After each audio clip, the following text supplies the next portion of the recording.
El día de hoy hablaremos acerca de los puntos angulares del corazón. El grupo está integrado por Axel Gómez y mi persona, Carla Ocaña.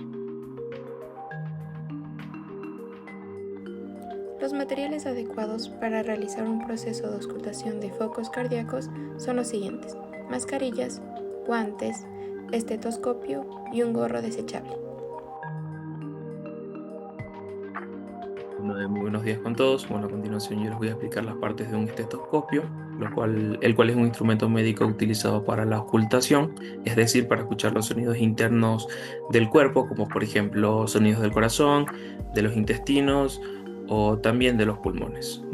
Conocer las partes de esta es bastante importante, ya que cada una de sus partes cumple una función específica que nos permite tener una mejor calidad al momento de escuchar los sonidos internos del cuerpo.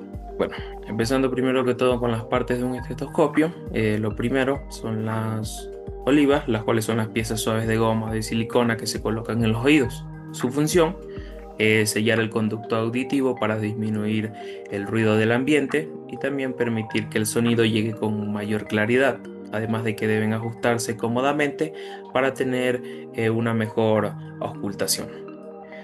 Seguida de esta tenemos las ojivas, las cuales son las estructuras metálicas que conectan las olivas con la manguera.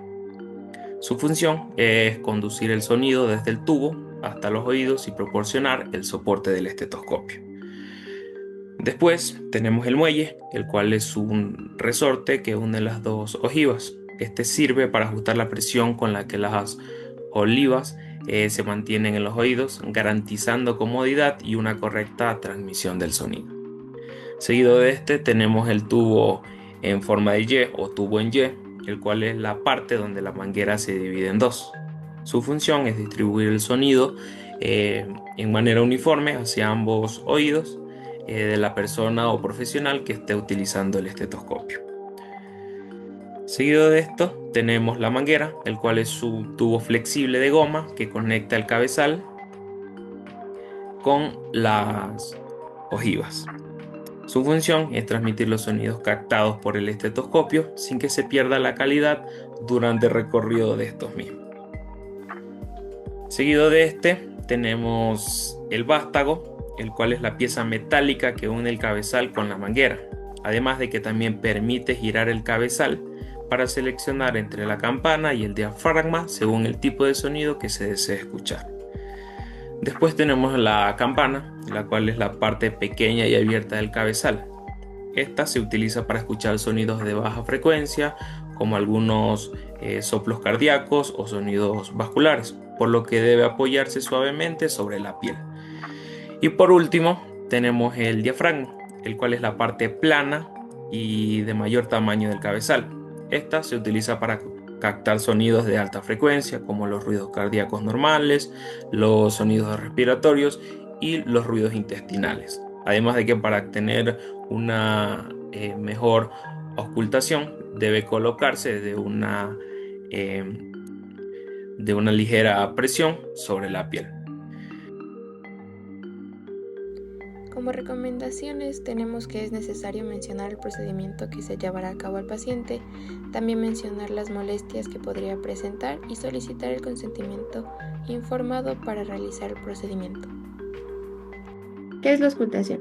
La auscultación consiste en escuchar los sonidos del corazón, los pulmones, las arterias y del abdomen. En este caso, el profesional se encargará de escuchar los sonidos del corazón ayudándose de un estetoscopio.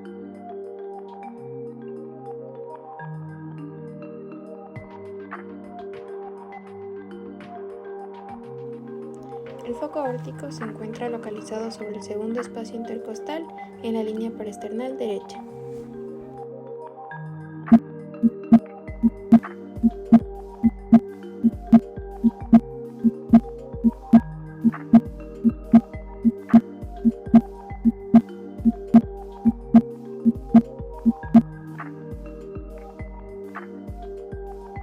El foco pulmonar se encuentra localizado en el segundo espacio intercostal, línea parasternal izquierda.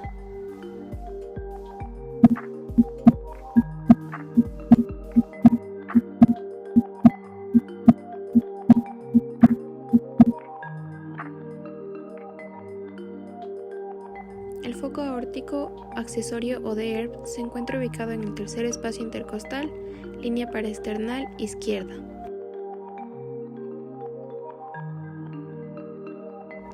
El foco tricuspidio se encuentra localizado en el cuarto o quinto espacio intercostal, línea paraesternal izquierda.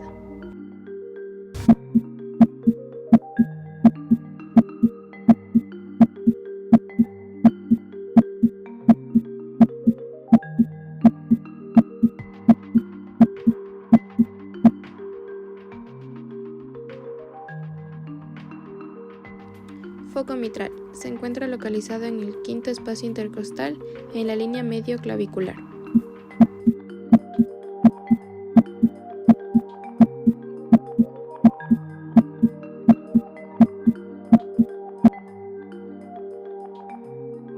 Si se escucha un corazón normal.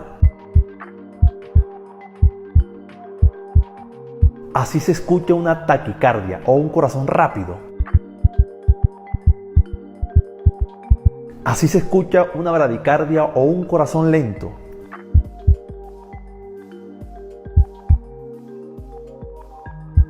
Así se escucha un soplo cardíaco.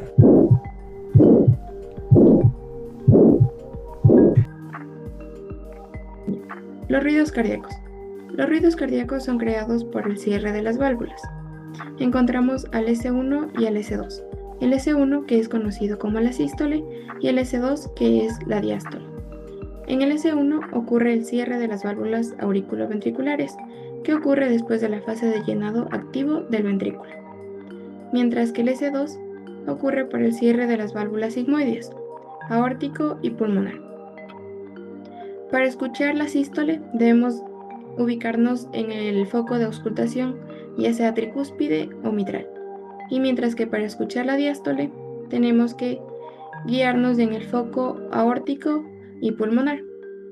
Una onomatopeya para poder estudiar estos ruidos cardíacos es el LU-DU, que es el ruido normal del corazón, y este sonido es la sístole y la diástole.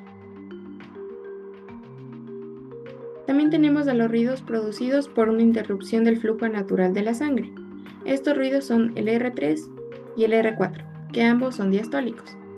El R3 puede ser bastante normal en las mujeres embarazadas, y esto se debe al choque de la sangre en los ventrículos, mientras que el R4 ocurre cuando la sangre choca contra las paredes de un ventrículo que se encuentra rígido. Aórtico se presenta una patología, enfermedad o problema conocida como la estenosis aórtica, la cual es el estrechamiento de la válvula aórtica, lo que dificulta la salida de la sangre desde el ventrículo izquierdo hasta la vena aorta. Como consecuencia, el corazón debe generar mucha más presión para impulsar la sangre al resto del organismo. Esta es una enfermedad que suele aparecer por envejecimiento, calcificación de la válvula o por defectos congénitos. Si no se trata, esta puede evolucionar a insuficiencia cardíaca, dentro de la cual también podemos encontrar síntomas como por ejemplo el dolor de pecho, la dificultad para respirar, mareos o desmayos, entre otros. En el foco pulmonar encontramos la estenosis pulmonar, la cual consiste en el estrechamiento de la válvula pulmonar, lo que dificulta el paso de la sangre desde el ventrículo derecho hacia los pulmones para su oxigenación. En la mayoría de los casos es una alteración congénita presente desde el nacimiento. Esta, cuando es grave, el corazón derecho debe trabajar más de lo normal, lo que puede afectar en su funcionamiento. Dentro de esta encontramos síntomas como por ejemplo la falta de aire, el cansancio durante actividades físicas, el dolor de pecho, mareos o desmayos, entre otros. En el foco tricuspidio encontramos la patología de insuficiencia tricuspidia, la cual ocurre cuando la válvula tricúspide no cierra adecuadamente, permitiendo que parte de la sangre regrese a la aurícula derecha durante la contracción del corazón. Esto provoca la acumulación de sangre en las venas del cuerpo y además disminuye la eficiencia del bombeo cardíaco. Esta puede deberse a enfermedades cardíacas, la hipertensión pulmonar o infecciones que afectan a la válvula. Sus síntomas son la hinchazón de piernas y tobillos, acumulación de líquido en el abdomen, la fatiga, palpitaciones, entre otros. En el foco mitral, la insuficiencia mitral ocurre cuando la válvula mitral no se cierra completamente, permitiendo que parte de la sangre regrese desde el ventrículo izquierdo hacia la aurícula izquierda durante la contracción del corazón. Esto reduce la cantidad de sangre que lleva al resto del cuerpo y obliga al corazón a trabajar más para compensar el flujo perdido. Con el tiempo, esto puede producir agrandamiento del corazón e insuficiencia cardíaca, dentro de los cuales se van a presentar síntomas como por ejemplo la dificultad para respirar, especialmente al acostarse o durante el esfuerzo de hacer este mismo. También la fatiga y debilidad, palpitaciones, tos principalmente por las noches, hinchazón en los pies y los tobillos en casos avanzados.